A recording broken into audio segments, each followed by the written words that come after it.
नमस्कार दोस्तों, स्वागत है आपका एमटी स्टडी एमएस में। आइए, आज की क्लास जो है रीजनिंग की होगी आपकी। अगला चैप्टर है कोडिंग और डिकोडिंग। कोडिंग डिकोडिंग, कूट लेखन और कूट वाचन बोलते हैं इसको हिंदी में। कोडिंग क्या होता है, डिकोडिंग क्या होता है, इसको सबसे पहले हम लोग जान लेते हैं। सबसे आसान भाषा में कोडिंग किसी अर्थपूर्ण शब्द को अर्थविहीन शब्द में कन्वर्ट करना, बदलना जो होता है उसके रूप में लिखना, वो कोडिंग कहलाता है। और किसी अर्थविहीन शब्द को अर्थपूर्ण रूप में लिखना क्या कहलाता है, डिकोडिंग कहलाता है।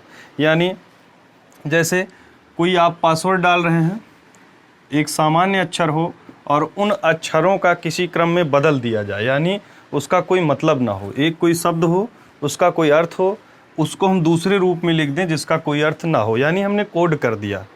अब जैसे उसी को इस रूप में लाने को वापस क्या कहते हैं, डिकोडिंग। ठीक है, जैसे आपके कंप्यूटर होता है आपके पास, उसमें आप पासवर्ड डाले होते हैं, तो उसका एक इंडिकेट ऊपर से आपको दिया रहता है कि आपका पासवर्ड किस रूप में पड़ा हो सकता है, तो उसको आप देखकर अपने पासवर्ड को डिकोड कर सकते हैं। चलिए, तो सबसे पहले इसमें कई टाइप के क्वेश्चन होते हैं। कोडिंग डिकोडिंग के लिए सबसे ज़्यादा ज़रूरी है जो आपके अक्षर, देखो सबसे पहले हम इस पर क्या लिखा गया, अक्षर डिकोडिंग। तो अक्षर डिकोडिंग के लिए सबसे पहले जो अंग्रेजी के आपके अक्षर होंगे उनका क्रमांकिक मान पता होना चाहिए। क्रमांकिक मान क्या होता है, कौन सा अक्षर किस स्थान पर है। ए से जेड तक आपके अंग्रेजी के अक्षर होते हैं, कौन किस स्थान पे। ए पहला नंबर, बी दूसरा नंबर, सी तीसरा नंबर, डी चौथा नंबर, ई पांचवा नंबर। इसी प्रकार आखिरी तक जेड क्या होता है, 26वां नंबर होता है। तो इसको आपको रटने की कोई ज़रूरत नहीं। सबसे पहले आप ये चैप्टर लगाने से पहले इसको आप इतना उतार लेंगे, लिख लेंगे कहीं कॉपी में साइड में। अगर आप बार बार कोई भी प्रश्न आप हल करते हैं और इन्हीं 26 अक्षरों में से आप बार बार यहाँ पर मान रखेंगे, तो जाहिर सी बात है कोई चीज़ जब बार बार देखी जाती है तो आपको याद हो जाएगी। नहीं तो एक तरीका है EJOT, EJOTY, यानी 5, 10, 15, 20, 25। EJOT याद कर लेंगे, 5, 10, 15, 20, 25, तो आपको भी ये पूरा याद हो जाएगा। लेकिन अगर ऐसे आप नोट करके पूरा चैप्टर लगाते हैं तो वैसे भी याद हो जाना चाहिए। जैसे यहाँ पर ई 5 नंबर पर होता है, तो आपको मान लीजिए जी किस नंबर पे होगा निकालना है, तो ई के कितने अंक बाद जी आता है, FG 2 अंक, तो आप तुरंत 2 जोड़ देंगे, 5 में क्या हो जाएगा, 7 हो जाएगा। इसी प्रकार आपको याद करना है। अक्षर कोडिंग में भी अलग अलग टाइप के क्वेश्चन पूछे जाते हैं। वो क्वेश्चन आपको यहाँ लिख दिया गया है ताकि काफ़ी समय ना लगे। क्वेश्चन थोड़ा शॉर्ट में लिखा गया है, पूरा क्वेश्चन मैं पढ़ दूंगा। देखिए क्वेश्चन किस प्रकार से आता है आपका अक्षर कोडिंग। सबसे पहला जो टाइप होता है वह है आपका अक्षर कोडिंग। कह रहा है हैंड को इतना लिखा गया है, तो सिल्क को क्या लिखा जाएगा।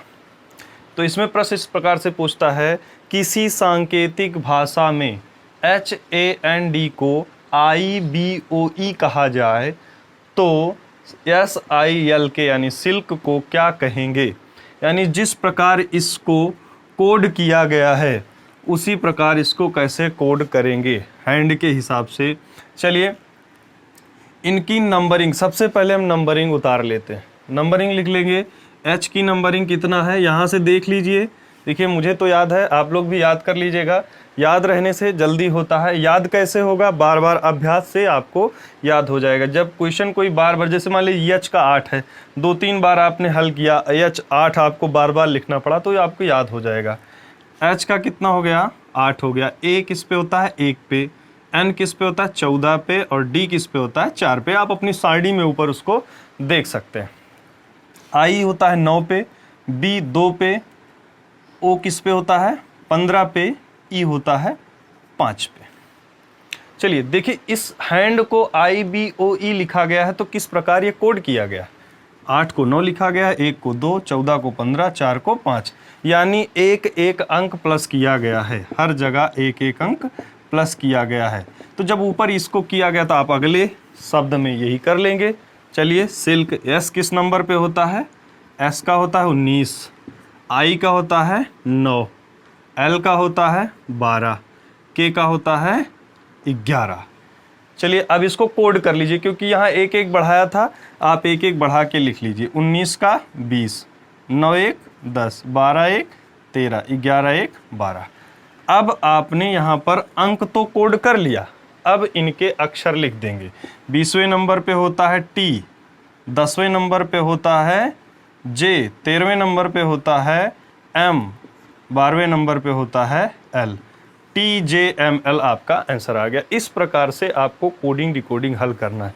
यानी अगर आपको नंबरिंग याद है तो ये बहुत जल्दी से अक्षर कोडिंग आपको बहुत आसानी से समझ में आ जाएगा।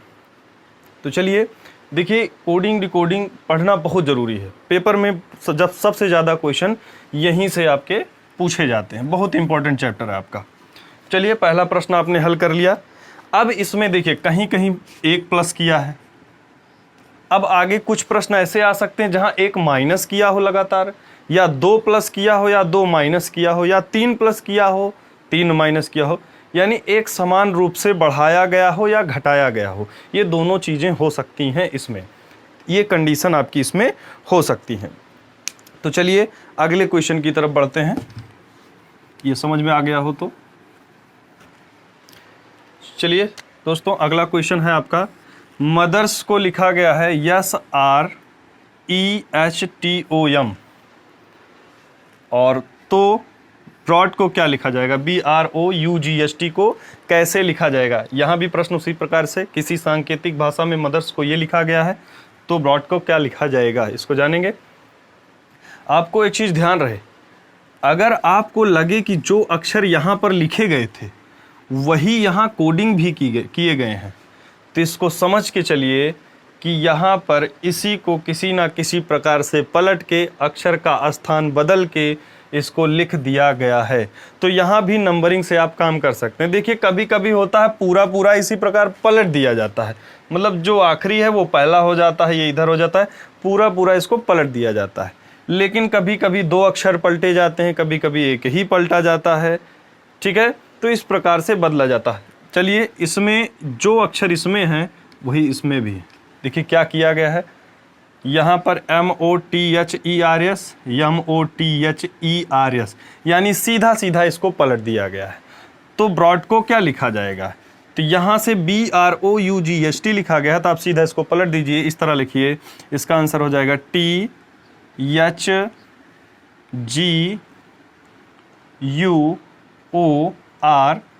यानी आपने इसको सीधा सीधा पलट लिया। आपका आंसर कितना हो गया? ये हो गया, ये आपकी कोडिंग हो गई। ध्यान रहे, जैसे मान लीजिए अब 1-2 अक्षर पलटा है तो आप किस प्रकार से लगाएंगे। यहाँ सीधा सीधा पूरा अक्षर पलट दिया गया था, पूरे शब्द का अक्षर एक साथ पलट दिया गया था, उल्टा लिख लिया गया था, इस वजह से आसानी से लग गया। लेकिन जब सोचिए 1-2 क्वेश्चन पलटे हों आपस में, तो आप नंबरिंग कर लीजिए, आप नंबरिंग कर लीजिए। जैसे ये पहले स्थान पर है, दूसरे, तीसरे, चौथे, 5वें, 6वें, 7वें। अब देखिए यहाँ कौन सा अक्षर लिखा है? 7वां। यहाँ कौन सा लिखा है? 6ठा। यहाँ 5वां। यहाँ से देखते रहिए, यहाँ कौन सा अक्षर लिखा है? H किस नंबर पे है? 4थे नंबर पे। T किस नंबर पे है? 20 नंबर पे। O 15, M 13। तो यानी आप देख लीजिए सीधा सीधा पलट दिया गया। अगर सीधा ना पलटा होता, मान लीजिए यहाँ पर इस प्रकार लिखा होता, S के बाद सीधा सीधा E लिख लेता, तो E देखिए किस नंबर पे, S के बाद सीधा सीधा E लिख लेता और यहाँ पर R रहने देता। तो यहाँ पर 7वें नंबर पर क्या है? S। E किस नंबर पर है? 5वें नंबर पर, यानी आप यहाँ 5वां लिख देते हैं, यहाँ 6वां। तो यानी 7 पहले के स्थान पर 7वां लिखा गया, दूसरे के स्थान पर 5वां।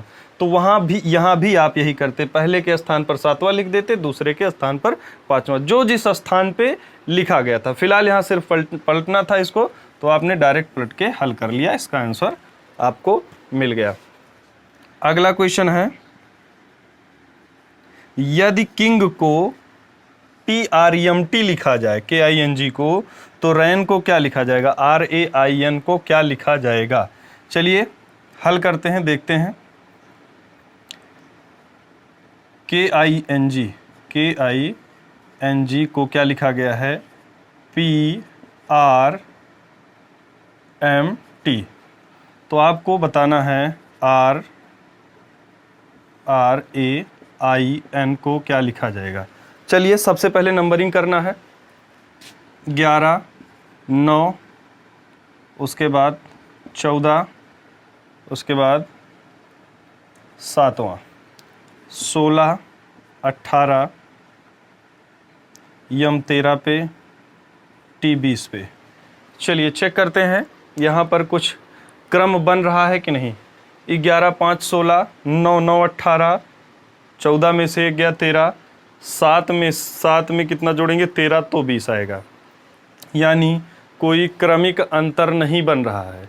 ठीक है, कोई क्रमिक अंतर नहीं बन रहा है, कोई श्रेणी हम नहीं पा रहे हैं। तो ध्यान से देखिए, यहाँ पर एक चीज़ और ज़रूरी है, आपको इधर से भी नंबरिंग याद होना ज़रूरी है और पीछे से भी नंबरिंग याद होना ज़रूरी है। जैसे पीछे से चेक करेंगे तो Z का पहला नंबर है, Y का दूसरा, X का तीसरा, W का चौथा, V का पाँचवा। यानी इसी प्रकार से यह भी याद होना चाहिए, लेकिन दोनों याद करने में आपको टाइम लगेगा। तो आप एक काम करेंगे, सिर्फ एक ही तरफ से यानी बाएं तरफ से ही अगर आप याद रखे हैं A से Z तक, तो उसको निकालने का तरीका होता है 27 माइनस जिसका स्थान निकालना है उसका अंक यहाँ लिख देंगे, तो पीछे से स्थान पता चल जाएगा। चलिए, जैसे हमको A का निकालना है तो A का कितना होता है 1, तो 27 में से 1 घटा देंगे तो कितना आ जाता है 26 आ जाता है। तो अगर हम आखिरी से देखेंगे तो इधर Z से अगर गिनेंगे तो A का स्थान कौन सा होगा 26वां। उसी प्रकार B भी अगर 2 घटा लेंगे तो 25वां। यानी उनका बाएं वाला अक्षर अगर 27 में से घटाया जाए तो दाहिने से उनका अंक पता चल जाता है किस नंबर पे होगा। चलिए यहाँ चेक करिए, P किस नंबर पे होता है 16 पे है, तो इनका ज़रा पीछे से स्थान निकालिए। 27 में से 16 गया 11, यानी यह दूसरी तरफ से 11वें स्थान पर है, पीछे से 11वें स्थान पर है। देखिए K क्या है, बाएं से 11वें स्थान पर है और P क्या है, दाएं से 11वें स्थान पर है। चलिए R का निकालिए, 27 में से 18 घटाएंगे 9 ही आएगा, ये 9वें स्थान पर हो गया R। ये यम 14वें स्थान पर और T 7वें स्थान पर। आप यहाँ 27 में से घटा के चेक कर सकते हैं कि दोनों का क्या स्थान है। तो चलिए यहाँ पर इन अक्षरों का जो बाएं से स्थान है, इन अक्षरों का वह दाएं से स्थान है। तो चलिए इनको पहले रैन का कोड निकालना है, इनको कोड कर लीजिए। A18, 1, 9, 14। अब ध्यान दीजिए कि आपको उन अक्षरों को निकालना है जो दूसरी तरफ से यानी दाहिनी तरफ से इसी नंबर पर आए, 18वें नंबर पर। वो कैसे पता चलेगा, इसी का जस्ट अपोजिट 27 में से आप इनको घटा देंगे तो सीधा सीधा निकल कर आ जाएगा। जैसे R किस नंबर पर है 18वें नंबर पर, तो आप चेक करिए कि पीछे से 18वां नंबर कौन सा होगा। पीछे से 18वां तभी आपको पता चलेगा, 27 में से आप सीधा सीधा 18 घटा लीजिए, 17 में से 8 गया 9, यानी 9वां नंबर जो होगा वो इधर से 18वां होगा। तो यहाँ पर क्या लिख लेंगे 9।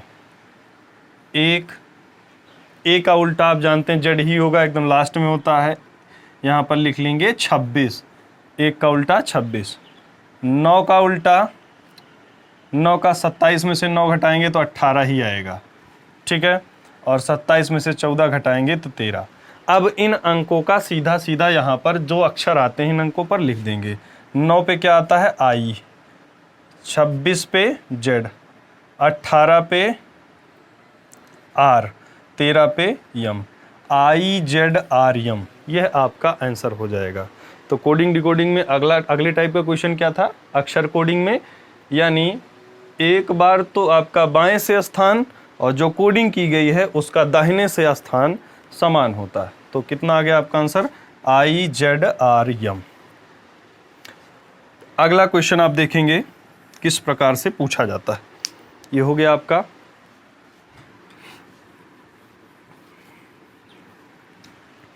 अगला क्वेश्चन देखेंगे, यदि BLADE को लिखा गया है SPTFA तो BLE को क्या कहा जाएगा। इसमें एक चीज़ और हम देखकर चलेंगे कि जिस शब्द की यहाँ पर कोडिंग की गई है, क्या जिस अगले शब्द की कोडिंग करना है उनसे उसका अक्षर जो है टैली कर रहा है या मिल रहा है। तो देखिए यहाँ पर BLADE लिखा गया है, तो चेक करेंगे क्या जिसकी अभी हमें कोडिंग करनी है वो अक्षर इसमें है कि नहीं। देखिए B यहाँ पर है, A भी है, L भी है, E भी है, यानी जिस अक्षर की कोडिंग करना है वो यहाँ हमारे पास है। तो BLADE को यहाँ पर लिखा गया है SPTFA। तो आपको निकालना है BLE का कोड निकालना है। तो आप देख ही रहे हैं, देख सकते हैं, जाहिर सी बात है इसमें कोड आपके दिए गए हैं। B का कोड कितना दिया गया है S, L का कोड कितना दिया गया है P, सॉरी A का निकालना है यहाँ आगे। A का कोड कितना है T, L का कोड कितना दिया गया P, E का कोड कितना है A। तो इसका क्या हो जाएगा STPA। यहाँ पर सेम उसी, देखिए कहीं कहीं प्रश्न ऐसे आ जाते हैं, क्वेश्चन ऐसे आ जाते हैं, आपको उसी में आंसर जो है, जो कोड होता है उसी अगले पहले वाले अक्षर में दिया रहता है, जिसको आप अगले से कोड करेंगे। तो ये था आपका अक्षर कोडिंग। अक्षर कोडिंग आपको समझ में आ गई होगी। अक्षर कोडिंग में सबसे ज़्यादा ज़रूरी है, जो कि क्वेश्चन आपको ज़्यादा से ज़्यादा पूछे जाते हैं, बाएं और दाएं से इन अक्षरों का क्रमांकिक मान ज्ञात करना। तो आइए आगे अगले टाइप क्वेश्चन देखते हैं, कौन सा अगला टाइप का क्वेश्चन होगा अक्षर कोडिंग के बाद।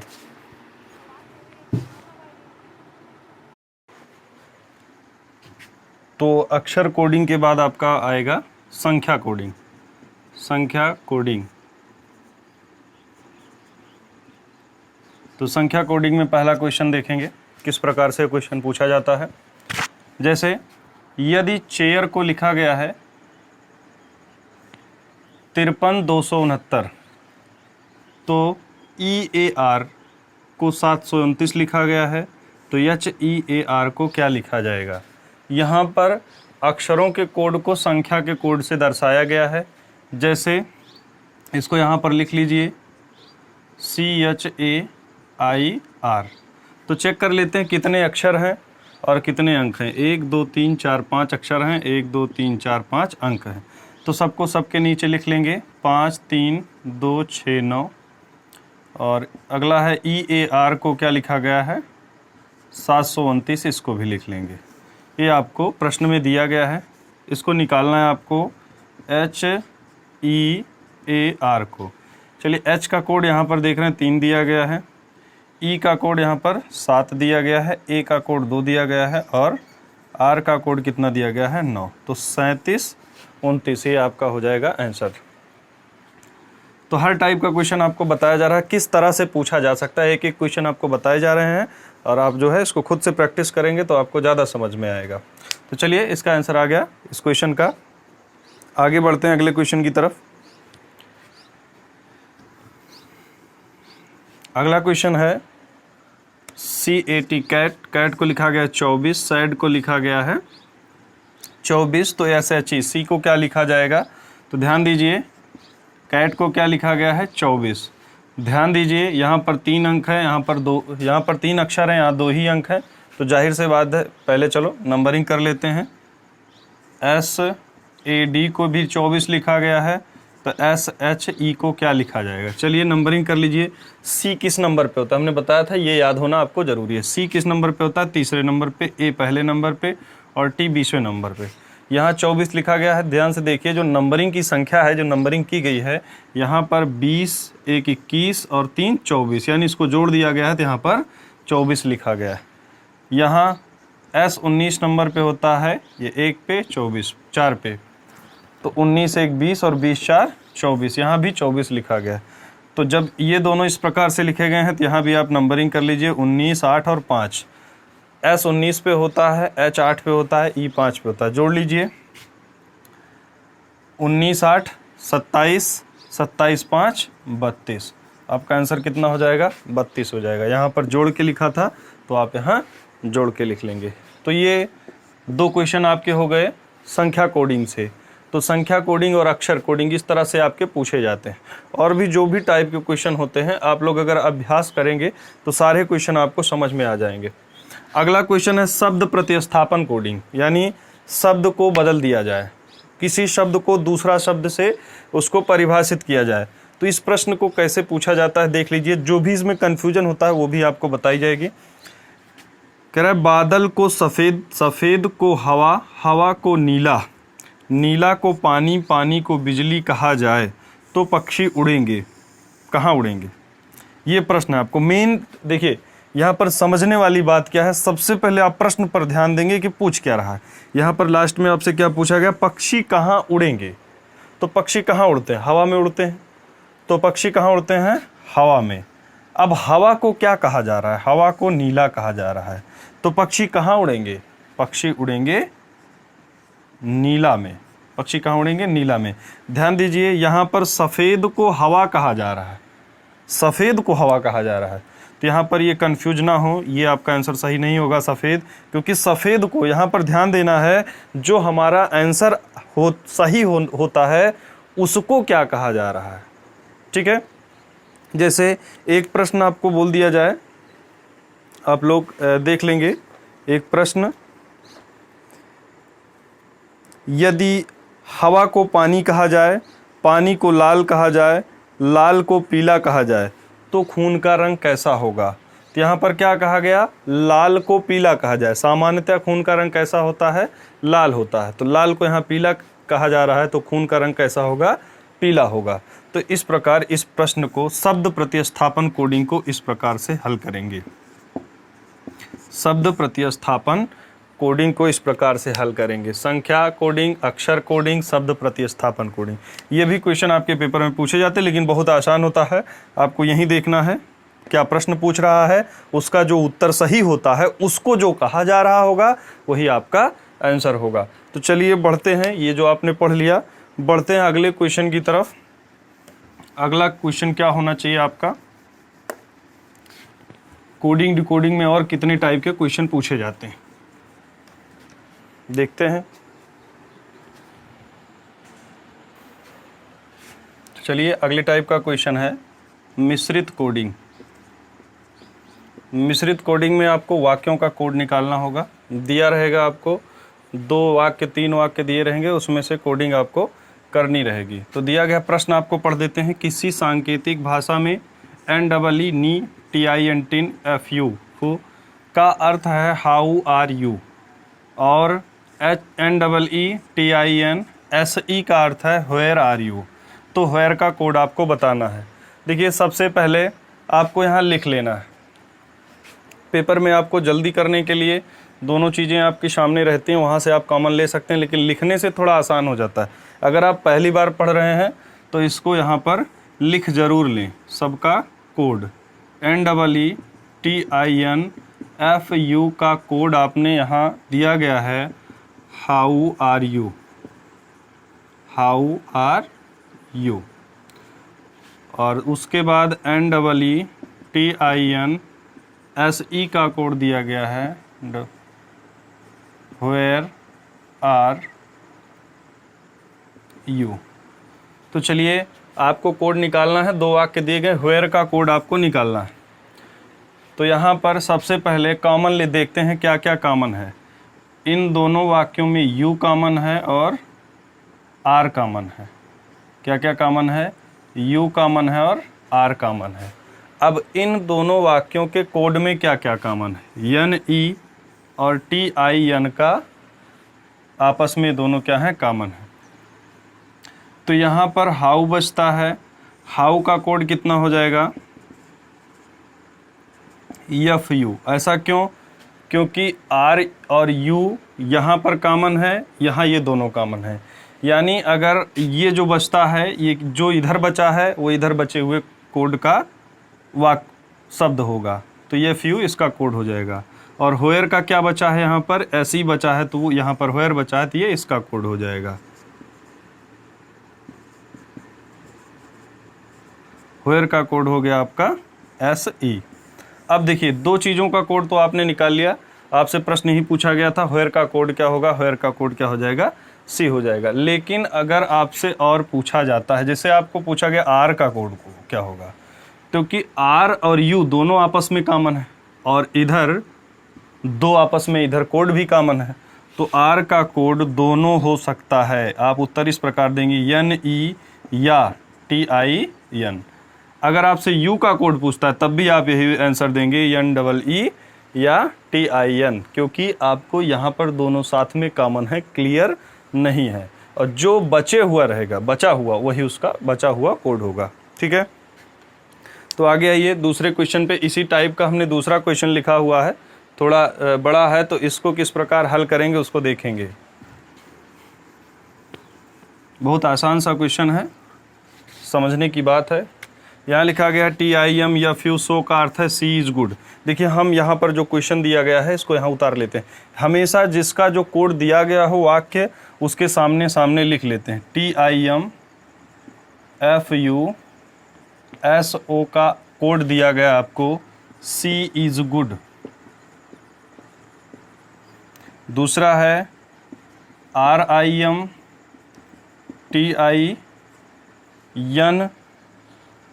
SO का अर्थ है ही इज बैड। क्या दिया गया? He is bad. ध्यान से देखिएगा, यहाँ यम है, यहाँ यन है। आगे दिया गया है RIM SETIM को लिखा गया है good and bad. Good and bad. ये आपके तीन वाक्य दिए गए हैं और तीनों का कोड सामने दिया गया है। चलिए, आपको जिसका भी कोड निकालना है, इसमें इज और बैड का कोड आपको बताना है, लेकिन आप सबका कोड एक साथ निकाल सकते हैं। चलिए, पहले हम दो वाक्यों को एक साथ में लेते हैं, इन दोनों को साथ में लेते हैं, इसको अभी छोड़ के रखते हैं। तो इन दोनों में क्या क्या कॉमन है? इन दोनों में इज कॉमन है और इज कॉमन है। तो इन कोड में क्या क्या कॉमन है? कोड में यस ओ कॉमन है, यस ओ कॉमन। ध्यान रहे, यहाँ TIM है, यहाँ TIN है। तो SO कॉमन होगा, तो इज का कोड क्या हो जाएगा? SO। इज का कोड आपको मिल गया। अब इन दो वाक्यों में कुछ भी कॉमन नहीं है। अब हम इन दो वाक्यों को साथ में लेते हैं, दूसरे और तीसरे को, क्रमवार आगे बढ़ेंगे। तो चलिए, ये तो हो ही गया। अब इन दोनों में देखेंगे क्या क्या कॉमन है। इन दोनों में बैड कॉमन है और बैड कॉमन है। तो इन दोनों कोड में क्या कॉमन है? RIM कॉमन है, RIM कॉमन है। यानी बैड का कोड क्या हो जाएगा? RIM। जो प्रश्न आपसे क्वेश्चन पूछा गया था इज और बैड का, वो आपका आंसर मिल चुका है। लेकिन आपके समझने के लिए इसमें पूरे कोड बता दिए जाएं कि कौन कहाँ से अभी और कौन होगा। देखिए, यहाँ पर केवल ही बचा है और यहाँ TIN बचा है। तो ही का कोड क्या हो जाएगा? TIN ही होगा। ही का कोड क्या हो जाएगा? TIN होगा। तो ये भी हो गया, ये हो गया, ये वाक्य खत्म हो गया। अब हम ध्यान देंगे, इसको और इसको ले लेते हैं, पहला और तीसरा। पहले में गुड है और तीसरे में गुड है। और पहले तीसरे में क्या क्या कॉमन है? TIM। यानी गुड का कोड क्या हो जाएगा? TIM। अब जो बचता है वो उसका कोड है। यहाँ FU बचा है, CHE, C का कोड होगा FU। C का कोड क्या हो जाएगा? FU। अब यहाँ पर एंड का कोड हो जाएगा SE। एंड का कोड हो जाएगा SE। तो इस प्रकार, यह जो मिश्रित कोडिंग है, इस प्रकार इसको हल किया जाता है। चाहे जितना टफ क्वेश्चन होगा, इसी क्रम में, जैसे मान लीजिए 5-6 वाक्य हो गए, तो पहले दूसरा कॉमन ले लेंगे, फिर दूसरा तीसरा ले लेंगे, तीसरा चौथा ले लेंगे। जो निकले नहीं तो फिर से पहला तीसरा, फिर पहला चौथा, इसी प्रकार फिर दूसरा तीसरा, दूसरा चौथा, इसी प्रकार आगे बढ़ते हुए हम कॉमन लेते हुए इसको हल करेंगे। तो ये आपका मिश्रित कोडिंग जो भी था, कोडिंग डिकोडिंग में आपका, तो इतने क्वेश्चन लगभग आपको बता दिए गए हैं। तो आप लोग इस क्वेश्चन को हल करिएगा, और जो भी बचे हुए क्वेश्चन होंगे उसको अगली वीडियो में हम आपको एकदम बेहतरीन तरीके से उसको हम क्लियर करवा देंगे। अभी इतना आप लोग तैयार करिए। तो आपको संख्या कोडिंग, अक्षर कोडिंग, मिश्रित कोडिंग, ये सारी चीज़ें बताई जा चुकी हैं। कोडिंग डिकोडिंग बहुत इंपॉर्टेंट चैप्टर है आपका। इसको, आपको वीडियो अगर अच्छा लगा हो तो ज़्यादा से ज़्यादा इसको आप लोग शेयर करें, ताकि अधिक से अधिक लोगों तक पहुँचे। तो चलिए, नई प्रकार से नए वीडियो में फिर से आपसे मिलेंगे। नमस्कार।